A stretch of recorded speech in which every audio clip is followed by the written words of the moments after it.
प्रधानमंत्री श्री नरेंद्र मोदी जी ने आज वीडियो संदेश के माध्यम से आचार्य श्री सत्यनारायण गोयनका की जयंती के वर्ष भर चले समारोहों के समापन समारोह को संबोधित किया।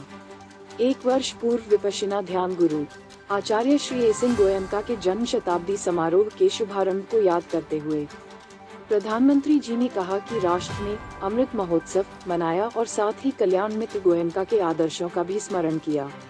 उन्होंने दोहराया कि आज जब ये उत्सव समाप्त हो रहे हैं, तो देश विकसित भारत के संकल्पों को सिद्ध करने की दिशा में तीव्र गति से अग्रसर हो रहा है।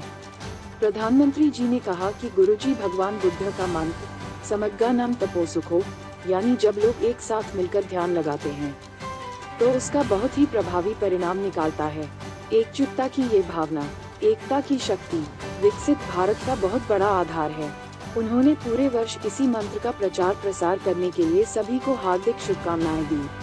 प्रधानमंत्री जी ने श्री गोयनका के साथ अपने संबंधों को याद किया और कहा कि संयुक्त राष्ट्र में विश्व धर्म सम्मेलन में पहली मुलाकात के बाद वे गुजरात में कई बार मिले।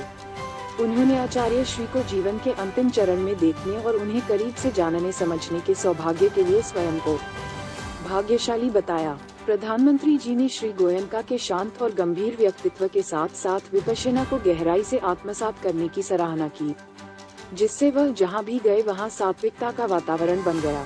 आचार्य श्री का जीवन एक मिशन का एक आदर्श उदाहरण था। उनका एक ही मिशन था, विपश्यना। प्रधानमंत्री जी ने मानवता और विश्व के लिए उनके महान योगदान की सराहना करते हुए कहा कि उन्होंने अपने विपश्यना ज्ञान का लाभ हर किसी को दिया, इसलिए उनका योगदान पूरी मानवता और पूरे विश्व के लिए था।